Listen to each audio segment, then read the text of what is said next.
The National Disability Insurance Scheme's coordinating agency didn't predict one factor about its participants, and hoped it would solve itself over time. That's unlikely, say researchers Eleanor Malbin and Gemma Carey, who have been watching how outsourcing is remolding the agency.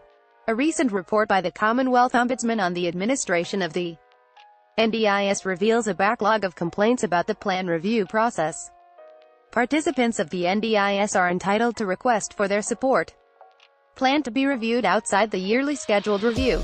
The support plan details the amount of money that NDIS participants have to spend on their care, with support options covering a wide range of care and infrastructure. For example, from daily support to prepare for work or daytime activities, to one-off supports such as the installation of wheelchair ramps in a home. Typically, plan reviews are requested when a decision is considered to be inadequate or incorrect, and most often these errors have a significant effect on the daily lives of people with disability. The scope of complaints is significant. Of around 1,200 complaints made to the Ombudsman about the administration of the NDIEs, 2/3, 400, related at least in part to plan reviews.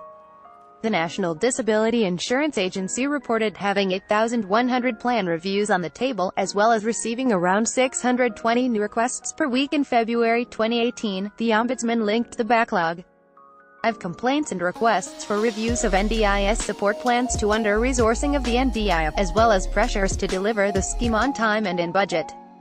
Specifically, requests for reviews of plans could go unanswered for months, leaving NDIS participants in the dark. The Ombudsman identified that processes for updating NDIS participants about the progress of their plan reviews were ad hoc. This is consistent with other research which identified that outsourcing thousands of NDIA positions has had implications for the capacity of the agency to fulfill its implementation job. According to the report, the NDIA did allow for some time and resources for in-scheduled plan reviews. However, the demand was around 3 times the expected amount. The NDIA reported to the Ombudsman that achieving bilateral targets, plan approvals, and schedules plan reviews have been prioritized over unscheduled plan reviews.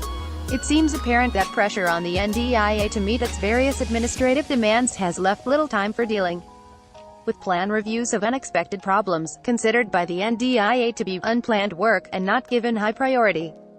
The Ombudsman's report provides 20 recommendations for the NDIA to improve internal processes relating to the plan review process. Of these recommendations, 6 relate to communication from the NDIA to participants, including set time frames for contacting participants about the progress of the review. In their article reporting the Ombudsman's report, The Guardian suggested that Labour will latch onto the report and argue that the NDIA is under-resourced and understaffed. We would argue the same. Our research examines the outsourcing of the local area coordinator function and the transformation into a planning function which can limit the ability of the implementers to achieve the vision of this